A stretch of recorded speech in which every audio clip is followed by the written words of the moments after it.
Dan's very competitive. Thank you so much. Yeah. And, I thought you were going to say Dan's very good, not No, he's very competitive. competitive. You are good. He's kind of man-child-esque, and when I told my mom about the role, she's like, "Oh, that's perfect for you." Hi, Etalk. So nice to see you. Hi, Dan, our old friend. I Actually, I shouldn't know. say old friend. Well, you are. You're family. You're Of practically course. family. But listen, congratulations on this very chaotic comedy that literally had me on the edge of my seat.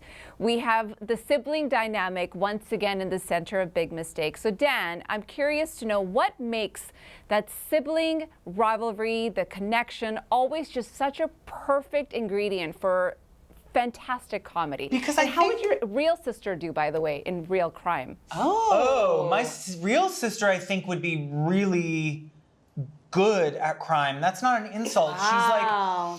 She's a very grounded person, and she's incredibly kind and thoughtful in what she does. I'm like sort of all over the place. So I think she would actually do very well from like a strategy standpoint. Great. But the sibling dynamic, I mean, anyone who has a sibling knows that it never goes away. You get reduced to a childhood version of yourself so quickly, and it's so funny to write. And I just thought these siblings, when faced with crime, would reduce to like childhood versions of themselves. Yep. So, Yep, it's you know, the done so comedy's well. built in. I feel like Max almost anchors us in this like chaotic world. So talk to me about how fun it was to take on this lover boy in the show. It was really fun. It was, he's kind of man-child-esque, and when I told my mom about the role, she's like, "Oh, that's perfect for you," which was a little, didn't feel great. Interesting. But I think he does. I think you're right that he grounds, like how oblivious he is. He kind of plays sometimes the audiences, or at least like a grounding. I think that's his whole purpose, is he kind of grounds back and tries to pull Morgan back.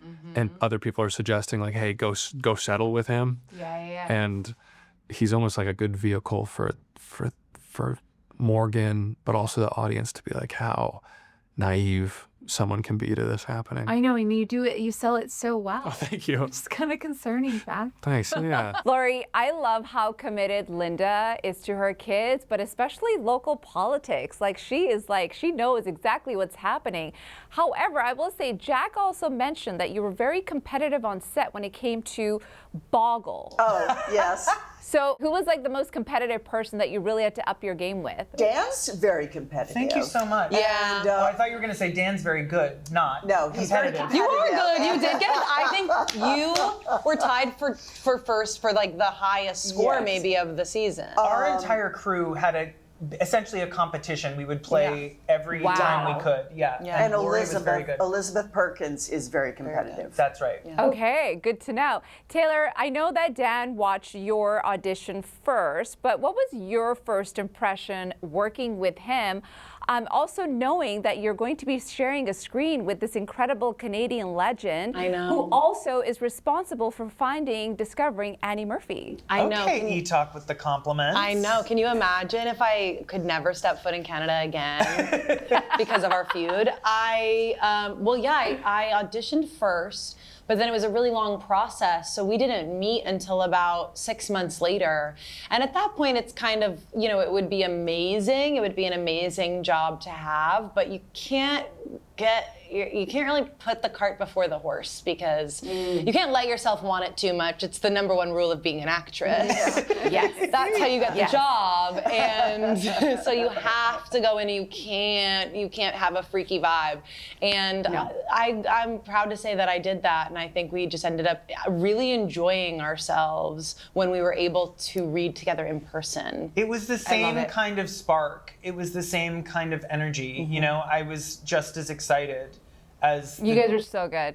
It's was- so good. Yeah. Dan is so deeply incredible, and watching him wear so many hats and excel and be an expert at every single one, and then still give himself like socially and as a friend to everyone, was probably one of the most inspiring things I've ever seen on a set. To know that you can be all of these things. He is starring in it, he is writing it, he is like producing it, all of these hats he's wearing. and still show up and just be like a fun guy on set was just like by example. Probably a really education. inspiring thing to witness as a Canadian, Yeah. knowing this amazing Canadian also in the game.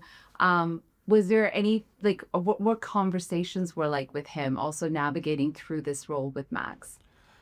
It was Was there any, like, advice that he gave you? I'm trying to think of some advice.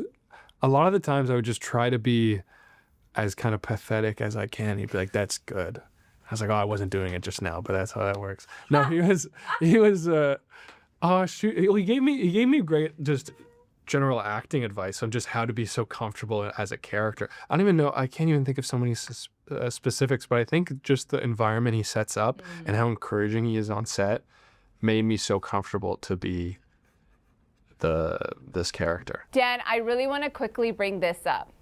This is from 2009. Oh my God. What is that? That's you. Yeah. That's you at Etalk, and you were a fashion stylist.